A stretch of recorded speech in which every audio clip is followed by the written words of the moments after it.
지난 주에는 바리새인들과 서기관들 그들 가운데 있는 심각한 영적인 그 문제에 대해서 살펴보았습니다. 거룩한 마음이 없다. 그 거룩한 마음이라는 건 다른 것이 아니라 하나님을 사랑하고 또 하나님께서 허락한 사람들을 사랑하는 것, 우리의 삶의 모든 현장에서 사랑을 가지고 살아가는 것이다 라고 하는 것이었습니다. 그것이 말씀을 폐했던 바리새인들과 서기관들과는 다른 말씀을 이루는 것이고 말씀을 세우는 그런 삶의 내용이 된다고 말씀을 드렸습니다. 이러한 바리새인들과 서기관들은 예수님을 철저히 배격했습니다. 그들은 육신적으로는 유대인들이었고 선민이라고 했지만 하나님 나라, 예수 그리스도를 통하여서 이 땅에 임한 하나님 나라에서는 철저한 외인들이었습니다. 그런데 오늘 이러한 바리새인들과 서기관들과는 다르게 육신적으로는 유대인도 아니고 그리고 표면적인 부분에 있어서는 자격도 없는 그러한 사람들 가운데 한 여인이 등장하고 있습니다. 이 여인은 정말 가난한 심령을 가졌던 사람이었고요. 불쌍한 처지에 있었던 사람이었습니다. 이 여인은 적극적으로 주님을 찾았고 주님 앞에 담대히 나아갔던 여인이었습니다. 그래서 결국에는 하나님께서 주시는 은혜의 복을 누렸던 여인으로 소개되어지고 있습니다. 여러분, 오늘 본문 말씀에 보니까 예수님께서 두로와 시돈 지방으로 가셨다 그렇게 이야기하고 있습니다. 이 지역은 이방 지역이었다라고 하는 것을 말해주고 있습니다. 우리가 잘 알고 있는 그 마태복음 지금 본문과 평행 본문인 마가복음 7장 24절에 가서 보시면 예수님께서 두로 지방에 가셔서 한 집에 들어가서 쉼을 취하려고 하셨다 그렇게 이야기하고 있습니다. 그런데 쉼을 조용하게 갖기 원했지만 그럴 수가 없는 것이죠. 예수님을 또 찾아 나선 사람들이 있었다는 것입니다.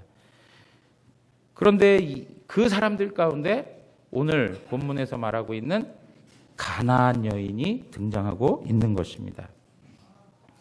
이 가나안 여인, 성경이 말하고 있는 명칭에 있어서도 이 가나안이라고 하는 것이 바로 이방 여인이라고 하는 것을 말해주고 있습니다. 여러분, 우리가 잘 알고 있지만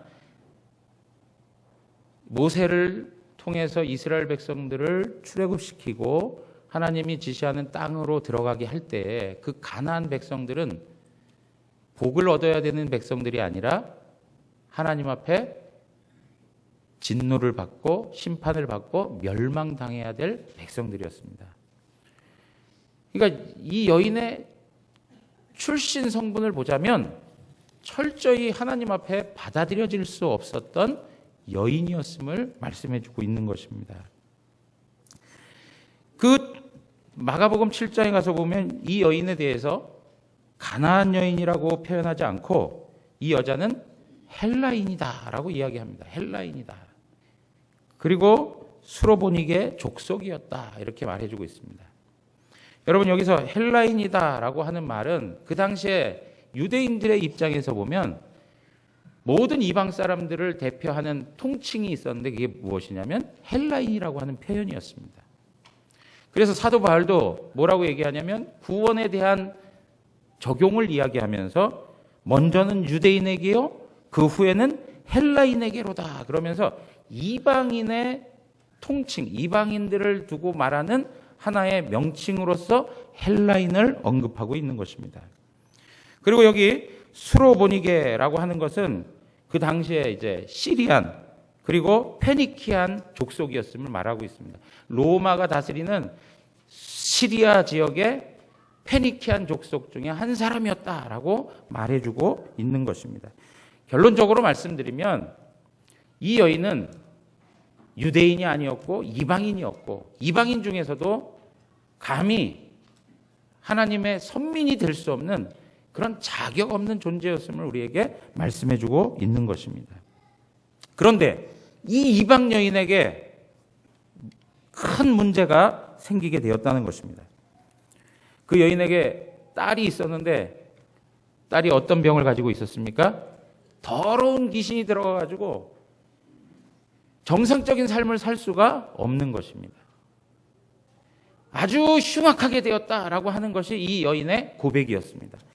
주님, 저에게 딸이 있는데 정말 귀신이 들어가가지고 흉악하게 되었습니다. 여러분, 딸아이가 귀신 들려가지고 정상적으로 살아가지 못할 때 그 어미의 마음이 어떻겠습니까? 제가 어제도 전도하면서 한 아이의 엄마를 보았는데요. 그 아이가 자기 몸도 잘 가누질 못해요. 그리고 말도 못하고 듣지도 못한대요. 그 엄마하고 그 아이가 떠난 자리에서 그 집의 내용을 조금 아시는 분이 저한테 설명을 하는데 어느 날 유치원에 갔다 왔는데 이렇게 돼버렸다는 거예요. 왜 그런지 모르겠는데 구체적인 이유는 잘 모르겠다고 하는데 아무튼 유치원에 갔다 왔는데 어떤 문제가 있었는지 그러한 상황이 되어버렸대요. 그래서 몸도 제대로 가누지 못하고 듣지도 못하고 보지도 잘 못하는, 그래서 그 아이를 그냥 뭘 사갖고 가면서도 그 아이 추스리기에 그냥 그 정신이 없는 거예요. 그래서 제가 댁이 어디신지 제가 좀 데리고 가도 될까요? 했더니 아닙니다 하고 그냥 딱 사양을 하시더라고요.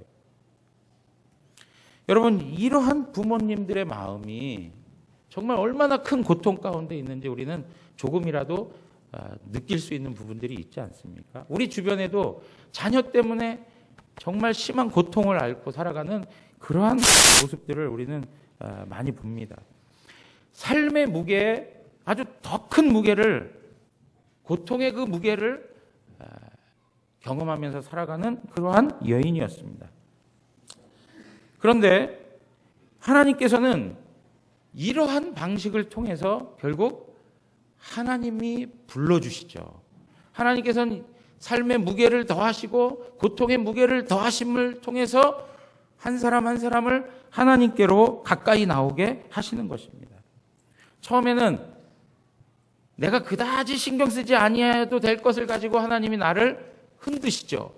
근데 우리의 마음이 완고하고 완악해서 하나님의 부르심 앞에 반응하지 않습니다. 그냥 무시한 채 살아가요. 그러면 하나님께서 조금 더 가까이 우리에게 찾아오셔서 우리로 하여금 느낄 수 있는 정도로 우리를 점점 조여오시는 거예요. 결국에는 어떻게 합니까? 가장 사랑하는 것, 가장 소중하고 가장 중요한 것, 이런 것들을 하나님께서 우리 안에서 고통의 문제로 만들어 가시는 것을 볼 수 있어요. 내가 정말 사랑한 것이 내게 있어서 가장 큰 고통이 되도록, 내가 정말 소중하게 여겼던 것이 내 인생에 있어서 가장 아픔으로 여길 수 있도록 하나님께서 우리를 그렇게 만들어 가시더라는 거예요. 우리 이러한 과정들을 겪을 때 하나님 앞에 항변하는 소리가 있어요. 왜 꼭 사랑하는 것을 건드려야 됩니까? 네? 그렇죠? 왜 그렇게 소중하게 생각하는 것들, 그렇게 중요하게 생각하는 것들을 꼭 그렇게 건드려서 그것이 내게 고통이 되고 그것이 내게 슬픔이 되고 그것이 내게 탄식이 되도록 해야만 하는 것입니까? 그런데 그것 아니면 우리의 마음이 움직이질 않기 때문에, 우리가 얼마나 강팍하고 완고하면 그런 것 아니면 하나님 앞에 우리의 마음이 움직여지질 않는다는 거예요. 그러니까 하나님이 어떻게 하세요? 센 걸 가지고 우리에게 다가오시는 거예요. 이 여인에게 있어서는 그 문제가 무엇입니까? 이 자녀의 문제였던 거예요. 여러분, 우리 삶에 있어서 자녀의 문제만큼 우리의 마음을 고통스럽게 하는 게 없지 않습니까? 자녀의 어떠한 환경과 그 조건들이 늘 우리의 마음을 괴롭히고 우리로 하여금 늘 하나님 앞에서 마음을 낮추게 하는 그런 방식으로 쓰일 때가 있지 않아요? 이 여인이 바로 그러한 과정을 겪고 있는 것입니다. 그래서 이 여인은 주님 앞에 간절히 부르짖습니다. 주님, 좀 도와주십시오. 주님 불쌍히 여겨주십시오 하고 소리 지릅니다. 그런데 예수님은 어떻게 하세요? 반응이 없습니다. 반응이. 여인의 말에 대답을 하지 않습니다.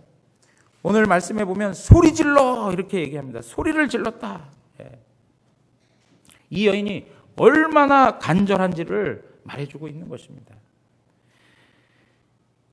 그런데 예수님을 한번 부르면서 좀 불쌍히 여겨주십시오 했으면 예수님이 바로 반응을 해주셔가지고 그것에 대해서 응답해 주시면 좋은데 예수님이 대답도 안 하고 그냥 막 지나가시는 거예요. 그러니까 계속 쫓아다니면서 예수님이 가는 곳 그곳을 쫓아다니면서 계속 소리 지르면서 도와달라고 불쌍히 여겨달라고 간구하는 거예요. 그랬더니 어떻게 합니까? 지금 제자들이 너무나도 귀찮은 거예요. 그것도 귀찮고 또 안타깝기도 하고 그래서 어떻게 해요? 예수님에게 청합니다. 예수님, 저 여인의 소리를 좀 들어주십시오. 그리고 이젠 돌려보내 주십시오. 근데 예수님께서 하시는 말씀이 뭐라고 얘기합니까? 나는 이스라엘 집에 잃어버린 양 외에는 보냄을 받지 않았다라고 이야기를 하고 있습니다. 쉽게 얘기하면 저 여인은 내가 국류를 베풀 대상이 아니다라고 얘기하는 거예요. 그 여인이 불쌍한 처지에 있는 것, 비참한 처지에 있는 것하고 나하고는 아무 상관이 없어. 철저히 소외시키는 그러한 표현을 하고 있는 거예요. 주님을 향해서 간절히 부르짖는 그 여인에게 예수님께서 그건 내 문제 아니야. 나하고 아무 관계없는 거야. 라고 말씀하신다면 여러분들 마음은 도대체 어떻겠습니까? 제 마음 같아서도 아이고 이제 그만하자. 내 할 만큼 다 했다. 뭐 지금까지 우리 아이의 고통스러움을 참아내며 살아왔는데 뭐 또 다른 방법이 있겠지 하고 멈출 수도 있는 것이었습니다. 그런데 이 여인 바로 이어서 또 이야기합니다. 주여 저를 도와주소서. 주여 저를 도와주소서라고 간절히 호소하고 있습니다. 그런데 이 정도쯤 되면 우리 좋으신 주님이 야 너도 참 대단하다 하면서 복 주시고 축복하면서 그 말씀을 들어주실 수 있지 않겠습니까? 그 간청을 들어주실 수 있지 않겠습니까? 그런데 우리 주님이 26절에 이렇게 이야기합니다. 26절 한번 다 같이 읽어보겠습니다. 다 같이 읽습니다. 대답하여 이르시되 네, 자녀의 떡을 취하여 개들에게 던짐이 마땅하지 아니하다 그렇게 얘기해요. 여러분 예수님이 어떻게 이렇게 위험한 발언을 합니까? 네? 어떻게 이렇게 비인격적인 발언을 할 수 있습니까? 결국에는 이 여인이 뭐와 같다는 거예요? 개와 같다는 것처럼 이야기하고 있는 거예요. 빗대어 말해도 어떻게 이렇게 빗대어 말할 수 있을까? 자녀의 떡을 취하여 개들에게 던짐이 마땅하지 않다. 이스라엘 백성들이 내 자녀라면 너는 개들과 같다. 어떻게 개들에게 자녀의 떡을 줄 수 있느냐? 이렇게 얘기하는 것이죠. 여러분 만약에 제가 어떤 집사님에게 집사님 어떻게 그렇게 생활하는 게 개같이 사십니까? 예? 그렇게 얘기하면 목사님 죄송합니다. 제가 부족하죠. 이렇게 우리 영안교회 성도들이 다 받지 않겠습니까? 예? 근데 일반적으로 상식적인 측면에 있는 믿음 말고요. 예? 그냥 상식적으로 생각하면 어떻게 생활하는 게 그렇게 개 같으십니까? 라고 만약에 했다면 저에게 와서 목사님 개소리 하지 마십시오. 예? 그렇게 응할 수도 있을 것 같아요. 정말 기분 나쁜 이야기예요. 어떻게 보면. 그런데 여러분 이 여인 자존심도 없는지 그 다음 또 고백을 해요. 또 주님 앞에 말씀을 드리고 있는 것을 볼 수 있어요. 27절 다 같이 한번 읽겠습니다. 또 읽습니다. 여자가 이르되 주여 올소이다마는 개들도 제 주인의 상에서 떨어지는 부스러기를 먹나이다. 주님 맞습니다. 주님이 말씀하신 건 맞습니다. 우리 이거 배울 필요가 있어요. 우리가 대화법이요 굉장히 중요해요. 이 여인이요 예수님의 마음을 사로잡을 만한 그런 표현들을 하고 있어요. 주님이 하신 말씀 맞습니다. 인정을 하고 있어요. 공감해주고 있어요. 여러분 우리 안에 미스커뮤니케이션, 소통이 안 되는 이유가 뭡니까? 공감을 해주지 않으려고 해요. 서로 공감해 주려고 해보세요. 그 마음의 진정성을 한번 생각해 줘 보세요. 그러면 지금보다 훨씬 아름답고 그리고 기분 좋고 행복한 대화가 우리 가운데 이루어질 수 있습니다. 여러분 보십시오. 이 여인이 주님 맞습니다. 주님 생각이 맞다는 것입니다. 그런데 개들도 주인의 상에서 떨어지는 그 부스러기를 먹고 살지 않습니까? 그렇게 얘기하는 거예요. 개들도 주님의 식탁에서 떨어지는 그 은혜를 인하여 살고 있는 거 아닙니까? 라고 이야기하는 거예요. 그러니까 여러분 보세요. 이 여인은 자기 자신이 개가 되어도 좋다는 거예요. 그 주인의 식탁에서만 그 떨어지는 부스러기만 먹어도 나는 너무나도 감사하다는 거예요. 자기 자신이 개로 비유되고 개에 빗대어도 예수님이 만약에 그 개의 주인이라면 그것만으로도 만족한다는 이야기예요. 예수님이 그 주인이 되신다면 주인 없는 개처럼 그냥 이 들개처럼 살아가는 것이 아니라 주인의 개로서, 여기 성경에 나와 있는 이 개, 헬라어 성경의 헬라어 단어로 보면은 이 단어는 파피예요, 파피. 그러니까 애완견과 같은 그러한 개를 이야기하고 있는 거예요. 주인의 상에서 그 음식을 나눌 수 있는 그러한 개라면 그것도 은혜가 아닙니까? 라고 이야기하는 것입니다.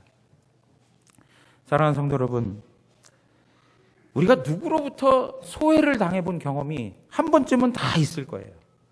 소외를 당하고 그럴 때 기분 좋은 사람이 있습니까? 없습니까? 소위 얘기하면, 오늘날로 말하자면 왕따를 당할 때 기분 좋은 사람이 있습니까? 같이 함께 열심히 일했는데 같이 식사하러 갔는데 나 혼자만 소외를 당했다. 기분 좋습니까? 안 좋습니까? 예? 기분 굉장히 꿀꿀하고 마음적으로 상함이 생길 그런 상황인 것이죠.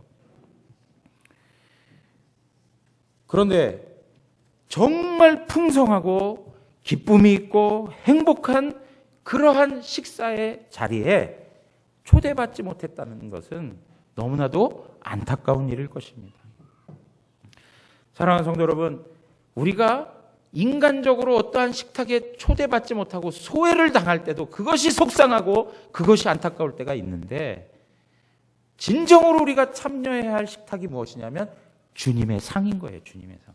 주님께서 마련하신 식탁이 우리의 인생 가운데 있다는 것입니다.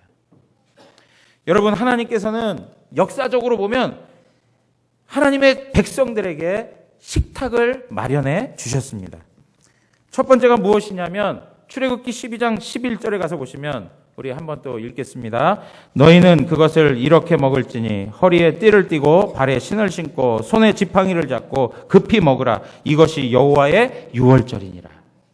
여러분, 여호와의 유월절 식탁을 주님께서 마련해 주셨어요. 그래서 그때 어린 양을 잡아서 좌우 문설주에 임방에 피를 바르고, 그리고 그 백성들은 온 가족이 모여서 양을 잡고 그리고 무교병과 쓴 나물을 먹으면서 그 식탁을 나눌 수 있었습니다. 오직 하나님의 자녀들만이 누릴 수 있었던 하나님의 식탁이었습니다. 애굽 사람들은 이 식탁을 누릴 수가 없었습니다. 이 식탁을 누리고 있다는 것은 여전히 우리는 생명을 유지하고 있다는 것입니다. 반대편에서는 하나님의 사자들이 많은 사람들을 죽이는 사망과 흑암과 어둠의 권세가 판을 치는 그때 이 백성들은 하나님께서 예비하신 식탁을 누릴 수 있었다는 것이죠. 하나님이 마련하시는 이 식탁은 출애굽할 때만 주어진 것이 아니라 광야의 삶을 살아갈 때에도 역시 광야의 식탁을 주님께서 예비해 주셨습니다. 시편 78편으로 가서 보시면 19절 20절에 이런 말씀이 있습니다. 그뿐 아니라 하나님을 대적하여 말하기를 하나님이 광야에서 식탁을 베푸실 수 있으랴? 보라, 그가 반석을 쳐서 물을 내시니 시내가 넘쳤으나 그가 능히 떡도 주시며 자기 백성을 위하여 고기도 예비하시랴 하였도다. 이게 누가 얘기하는 겁니까? 이스라엘 백성들이 광야에서 하나님께서 우리에게 식탁을 마련해 주실 수 있겠느냐라고 하는 거예요. 물을 쳐서 반석을 쳐서 물을 내시긴 하셨지만 우리에게 떡도 주시고 우리에게 고기도 주실 수 있겠느냐라고 하는 거예요. 이 질문을 왜 했느냐면 22절에 가서 보니까 하나님을 믿지 아니하였다 그렇게 얘기하고 있어요. 하나님을 믿지 아니하였다. 사랑하는 성도 여러분, 이렇게 의심과 불신 가운데서 하나님이 과연 광야에서 식탁을 낼 수 있겠느냐라고 하였을 때 24절 25절 자 우리 다 같이 한번 읽겠습니다. 그들에게 만나를 비같이 내려 먹이시며 하늘 양식을 그들에게 주셨나니 사람이 힘센 자의 떡을 먹었으며 그가 음식을 그들에게 충족히 주셨도다. 아멘. 그 백성들에게 풍성한 음식을 공급해 주셨습니다. 그런데 이것도 믿음 있는 자들을 하나님의 말씀 앞에 그 주님을 신뢰하고 순종하는 자들만이 이것을 받아 누렸습니다. 그리고 뿐만 아니라 우리 예수님께서는 십자가의 죽음을 앞에 놓으시고 그리고 제자들과 함께 최후의 만찬을 행하셨습니다. 마태복음 26장 26절에서 28절에 있는 말씀 보면 그들이 먹을 때에 예수께서 떡을 가지사 축복하시고 떼어 제자들에게 주시며 이르시되 받아서 먹으라 이것은 내 몸이니라 하시고 또 잔을 가지사 감사기도 하시고 그들에게 주시며 이르시되 너희가 다 이것을 마시라 이것은 죄 사함을 얻게 하려고 많은 사람을 위하여 흘리는 바 나의 피 곧 언약의 피니라. 예수님께서 최후의 만찬을 통해서 그 제자들에게 식탁을 마련해 주시면서 내 살과 피를 먹고 마시라 그랬습니다. 이 살과 피를 먹고 마실 때에만 무엇이 있습니까? 영생이 있습니다. 영생이 있습니다. 이 말씀을 요한복음 6장 53절에서 54절에서는 이렇게 말씀하고 있습니다. 예수께서 이르시되 내가 진실로 진실로 너희에게 이르노니 인자의 살을 먹지 아니하고 인자의 피를 마시지 아니하면 너희 속에 뭐가 없습니까? 생명이 없다. 생명이 없다. 54절 다 같이 읽겠습니다. 내 살을 먹고 내 피를 마시는 자는 영생을 가졌고 마지막 날에 내가 그를 다시 살리리니. 여러분 예수 그리스도의 살과 피를 먹고 마시는 자에게는 영생이 있음을 믿으시기 바랍니다. 예. 영생이 있어요. 영생. 생명과 관계되어 있는 거예요. 그러니까 주님께서 우리에게 마련해 주시는 이 식탁은 생명과 관계된 식탁인 것을 성경은 우리에게 말씀해 주고 있어요. 그런데 이 식탁에 참여하는 것 또한 무엇이에요? 믿음. 아들을 믿는 자마다 영생을 얻을 것이니 라고 말씀하고 있습니다. 마지막 날에 주님께서 우리에게 베푸시는 천국 잔치 또한 주님께서 마련하시는 식탁인 것입니다. 누가복음 13장 29절에 가서 보시면 사람들이 동서남북으로부터 와서 하나님의 나라 잔치에 참여하리니 그랬습니다. 하나님의 나라 잔치, 하나님의 나라 식탁, 우리 주님께서 예비하신 천국 식탁을 모든 하나님의 백성들이 누리게 될 것을 말씀해주고 있는 것입니다. 이것 또한 하나님 앞에서 영생을 얻는 하나님의 사람들만이 누릴 수 있는 것입니다. 사랑하는 성도 여러분, 이 여인은 자신이 개가 될지라도 예수님이 주인이 되어 주셔서 그 주인의 식탁에 참여하고 싶다는 것입니다. 정말 자녀가 자기 인생에 있어서 아주 고질적인 이 문제가 해결받기를 원하는 것도 있지만 정말 주님의 상 앞에서 은혜를 누리고 싶어하는 그 주님의 식탁에 초대되어서 주님과 함께 먹고 마시고 싶어하는 그런 간절한 마음이 이 여인 가운데 있었다는 것입니다. 그렇기 때문에 예수님이 대답도 아니하시고 예수님이 소외를 시키고 무시하시고 예수님께서 개로 빗대어서 설명하시는 그 수모를 겪어가면서도 어떻게 해요? 주님 앞에 담대히 나아갈 수 있었던 것입니다. 사랑하는 성도 여러분, 우리의 자존심보다 더 중요한 것이 바로 주님의 식탁에 참여하는 것입니다. 우리가 가지고 있는 삶의 많은 문제들보다도 더 심각하고 중요한 것이 그 식탁에서 소외되는 것입니다. 그 식탁에 참여하지 못한 것만큼 슬픈 일이 없는 것입니다. 우리가 잘 알고 있는 사람, 제가 몇 번 말씀을 함께 나눌 때 말씀드렸지만 다윗이 왕이 되어가지고 다리가 장애자가 되어서 절뚝절뚝하는 그러한 숨어 사는 요나단의 아들 무비보셋이라고 하는 사람이 있었습니다. 그 무비보셋을 찾아내서 다윗 왕 앞에 오도록 합니다. 그리고 나서 다윗이 그 무비보셋에게 너는 이제 왕의 식탁에 나와 함께 식탁에 참여하며 함께 먹고 마시고 살아가자라고 이야기를 합니다. 그럴 때 사무엘하 9장 8절에 가서 보면 무비보셋이 이러한 고백을 합니다. 그가 절하여 이르되 이 종이 무엇이기에 왕께서 죽은 개 같은 나를 돌아보시나이까. 그렇게 얘기합니다. 죽은 개 같은 그 존재가 이제는 왕의 식탁에 참여하여 왕과 함께 교제하며 왕과 함께 먹고 마실 수 있는 엄청난 복을 받았다고 고백하고 있는 것입니다. 사랑하는 성도 여러분, 무비보셋의 이전의 삶과 무비보셋의 이후의 삶을 한번 대비해서 생각해 보십시오. 얼마나 차이가 있는 삶을 살아가고 있는 것입니까? 사랑하는 성도 여러분, 다윗으로부터 은총을 입었다는 것이 바로 왕의 식탁에 참여하는 것으로 설명되고 있는 것입니다. 마찬가지로 우리가 주님의 식탁에 대하여 이렇게 소중하고 중요하고 영광스럽고 존귀하며 복된 식탁이라는 것을 알아야 되고, 그리고 그것에 대하여 사모하는 마음으로 늘 그 식탁에 참여하는 자가 되어야 할 줄 믿습니다. 여러분, 이 가나안 여인, 성경에서 말하는 것처럼 개같이 비천한 존재였습니다. 그러나 세상은 알아주지 않아도, 세상은 그를 부러워하지 아니하여도, 그가 개같이 여김을 받았다 할지라도 주님의 식탁에서 떨어지는 은혜와 은총을 갈망했던 여인이었고, 결국에는 그 은혜와 은총을 누렸던 하나님의 사람이었습니다.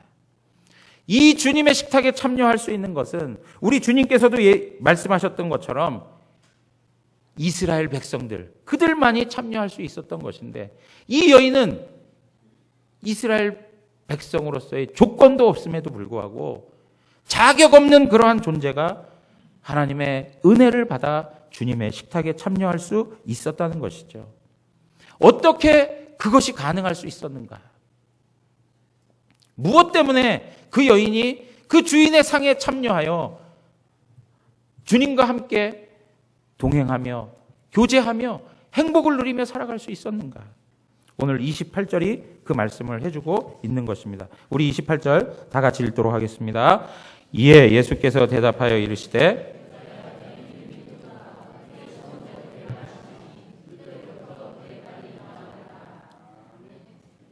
여러분 여기에 보십시오. 예수님이 말씀하십니다. 여자여, 내 믿음이 크도다. 내 믿음이 크도다.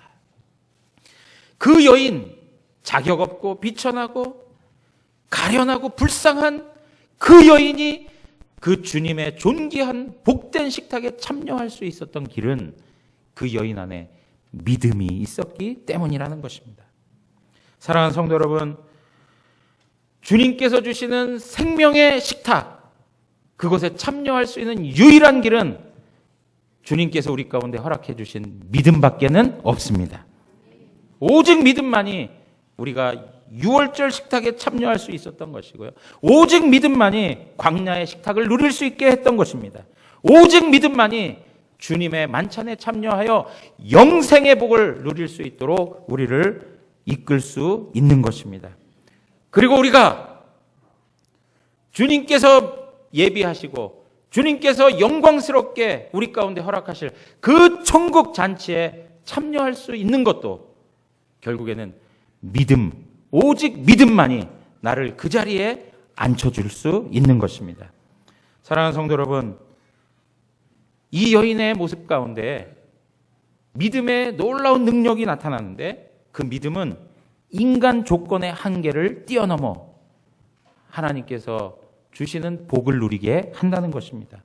이 믿음은 인간 조건의 우월성을 완전히 무너뜨렸습니다. 오직 이스라엘 백성들만이 그 식탁에 참여할 수 있을 거라고 생각했지만 믿음을 가지고 하나님 앞에 나아갈 때 이스라엘 백성들만이 누리고 있었던 그 우월적 신앙의 내용들이 다 무너지고 가나안 여인, 이방 여인, 멸망과 저주의 상징으로 보였던 그 여인이 하나님의 식탁에 참여할 수 있게 된 것입니다. 이 여인도 그 주님의 식탁에 있어서는 유대인들과 동일하게 주님을 고백했던 그 많은 사람들과 동일하게 세상적인 기준이 아니고 세상적인 조건이 아니고 그 믿음의 기준을 가지고 하나님 앞에서 동등한 은혜를 누릴 수 있었습니다. 사랑하는 성도 여러분, 교회는 인간적인 조건으로 세워지는 곳이 아닙니다. 교회는 믿음의 공동체입니다. 그러므로 교회 안에서 세상적인 조건들을 가지고 끊임없이 그룹을 형성하고 교제를 형성하고 하는 것은 바람직하지 않습니다. 교회가 부자들만 다녀야 되고 교회가 가난한 사람들만 모여야 되고, 어떤 분이 제가 LA에 있을 때 한 교회 직분자를 세우는 일이 있어서 참여한 바 있는데 그 교회 이름이 마가교회예요. 마가. 이름이 마가교회예요. 왜 마가교회인가 했더니 마음이 가난한 자의 교회래요. 마음이 가난한 자들의 교회. 근데 마음이 그 목사님 그러더라고요. 마음이 가난한 자들의 교회인데 보니까 마음이 가난한 자들만 오는 게 아니라 우리 교회는 다 가난한 분들만 오십니다. 그런 얘기를 하더라고요. 왜냐하면 그 LA 다운타운에 정말 어렵게 사는 사람들만 다 모여드는 거예요. 여러분, 어떠한 교회의 모습들을 보면 세상적인 조건으로 형성된 그러한 교회적 모습들을 가지고 있는 혈연 관계로 모여 있거나 아니면 어떤 학력의 관계, 그리고 지방적인 그런 관계, 우리 그런 이야기만, 저 교회는 다 전라도 교회야, 저 교회는 다 경상도 교회야, 뭐 이런 이야기들이 우리 안에 이야기되어져 가고 있단 말이에요. 여러분, 이러한 것들은 철저히 하나님의 교회에서는 있어서는 안 될 일들이고, 오직 하나님의 교회는 믿음 가운데서 하나가 되어야 될 줄 믿습니다.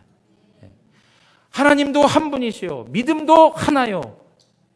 그 믿음 안에서 세상적 기준들이 다 무너지고 그리스도 안에서 형제요 자매요 한 식구가 되어야 하는 것입니다.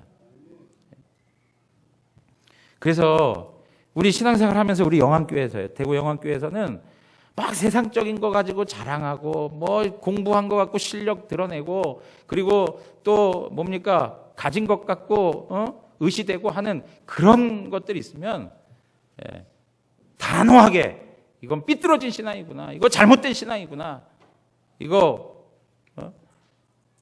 생각을 하시고 우리 안에서 믿음 안에서 모든 사람들이 다 풍성한 교제가 되도록, 모든 사람들이 다 주님의 자녀답게 대구 영안교회를 통해서 복을 누릴 수 있는 그런 복된 공동체가 되기를 원합니다. 여러분, 오늘 말씀의 내용들을 보면서 우리 하나님께서 행하시는 선한 일들이 있음을 볼 수 있습니다. 우리 하나님께서요, 이 여인에게 가까이 오도록 하나님의 식탁에 참여할 수 있도록 그 여인의 삶을 만들어 가시는 것이죠. 그 여인에게 심각한 문제를 갖게 하십니다. 그래서 그 여인의 그 고통의 문제를 껴안고 주님을 찾아갈 수밖에 없도록 만들어 가시죠. 뿐만 아니라 이러한 고통의 현실이 있다 보니까, 이렇게 마음에 짐이 있다 보니까 예수 그리스도의 소문에 대하여서 그냥 쉽게 흘려버릴 수가 없는 거예요. 예수 그리스도 그분에 대하여서 더 자세하게 귀를 기울이게 될 수밖에 없는 거예요. 예수님이 누구이신가? 예수님이 무엇을 하러 오셨는가? 예수님께서 어떠한 인격을 가지고 계시는가를 이 여인은 알고 있었던 거예요. 어디에서 그걸 찾을 수 있냐면, 이 여인이 주여 나를 불쌍히 여겨주시옵소서 할 때 예수님에 대하여 고백을 하는데 뭐라고 고백하냐면 다윗의 자손이여, 그렇게 얘기해요. 다윗의 자손이여. 여러분, 이 다윗의 자손이여라고 하는 이 고백은 철저히 시부리적인 고백이에요. 유대 사람들이 할 수 있는 고백인 거예요. 이 고백은 무슨 이야기냐면, 주님께서, 하나님께서 구약시대에 선지자들을 통하여 끊임없이 다윗의 자손으로 오실 그 메시아가 바로 예수 그리스도라고 하는 것을 인정하는 거예요.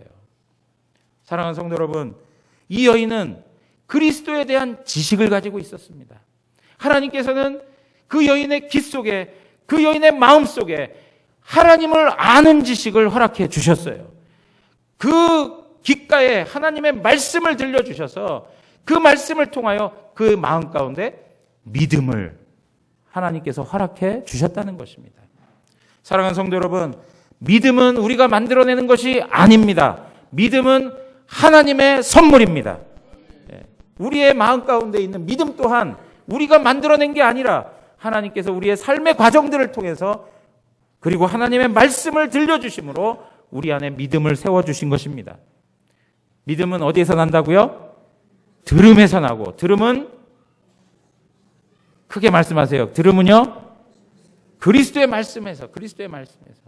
이 여인은 예수님이 누구인지, 예수님이 무엇하러 오셨는지, 예수님이 어떤 인격을 가지고 있는지, 예수님의 마음이 어떠한지를 알았기 때문에 그 무시, 그 소외, 그리고 그렇게 인격적인 무시 속에서도 포기하지 아니하고 주님 앞에 가까이 나아갈 수 있었던 것입니다. 우리 예수님께서 이렇게 무시하고 소외시켰던 이유가 무엇이냐? 바로 이 여인의 믿음을 돋보이게 하기 위함인 것입니다. 이 여인의 믿음을 더욱더 세워주기 위해서 예수님께서 이러한 방식을 채택하시는 거예요. 사랑하는 성도 여러분, 우리의 삶에 하나님께서 침묵하실 때가 있습니다. 하나님께서 대답하지 아니하시고 우리의 삶을 무시할 때가 있는 것처럼 느껴질 때가 있어요. 그럴 때 좌절하거나 절망하지 마십시오. 왜 그렇습니까? 하나님께서는 하나님의 자녀들의 믿음을 세워가시고, 그리고 그 믿음을 아주 돋보이도록 만들어 가시는 것입니다. 그것들을 바라보시면서 하나님 앞에서 우리가 살아가야 되는 것이죠. 사랑하는 성도 여러분, 만약 우리에게 믿음이 없다면 우리는 마치 뭐와 같은 것이냐? 개와 같은 존재입니다. 개와 같은 존재예요. 여러분, 마태복음 7장 6절에 가서 보시면 거룩한 것을 개에게 주지 말며 그래요. 거룩한 것을 개에게 주지 말며. 시편 22편 16절에 보면 개들이 나를 에워싸므로 악한 무리가 나를 둘러 내 수족을 찔렀나이다 하면서 다윗의 대적자들이 누구라고 얘기하는 거예요? 개들과 같은 존재라고 이야기하고 있어요. 빌립보서 3장 2절에 가면 개들을 삼가하고 행악하는 자들을 삼가하고 그렇게 이야기하고 있어요. 여기에서 개들을, 바울이 말하는 개들은 할례당원들, 율법주의자들, 그런 사람들을 두고 얘기하는 거예요. 믿음으로 하지 아니하고 인간적 행위로 자신들의 의의를 드러냈던 그 사람들의 모습을 말씀해 주고 있는 거예요. 요한계시록 22장 15절 우리 다 같이 한번 읽겠습니다. 다 같이 읽습니다. 개들과 점술가들과 음행하는 자들과 살인자들과 우상숭배들과 및 거짓말을 좋아하며 지어내는 자는 다 성 밖에 있으리라. 여러분, 개들 성 밖에 있으리라. 하나님의 잔치에 참여할 수 없습니다. 정국문이 닫히고 바깥에서 슬퍼하며 이를 갈미 있으리라. 우리에게 믿음이 없으면 우리는 이러한 존재일 수밖에 없습니다. 사랑하는 성도 여러분, 우리 주님께서 이 여인과 같이 자격 없고 무능하고 또 정말 불쌍한 우리 가운데 찾아오셔서 우리를 그 자리에서 절망스럽게 그냥 아무런 소망 없이 살다가 지옥으로 가게 하시는 것이 아니라, 개와 같은 인생으로 살다가 개와 같은 인생으로 죽도록 만드신 것이 아니라 우리를 주님의 식탁으로 참여하도록 우리 가운데 믿음을 허락해 주셨습니다. 오늘 우리 안에 그 믿음을 잘 간직하시고 매일의 삶의 모습 속에서 주님의 식탁을 사모하며 그것이 얼마나 복되고 영광스러우며 그것이 우리에게 있어서 인생의 가장 행복한 자리인 것을 깨닫고 하나님과 동행하시면서 주님의 식탁에서 풍성한 복을 누리시는 모든 성도님들 되시기를 주님의 이름으로 축원합니다. 우리 다 같이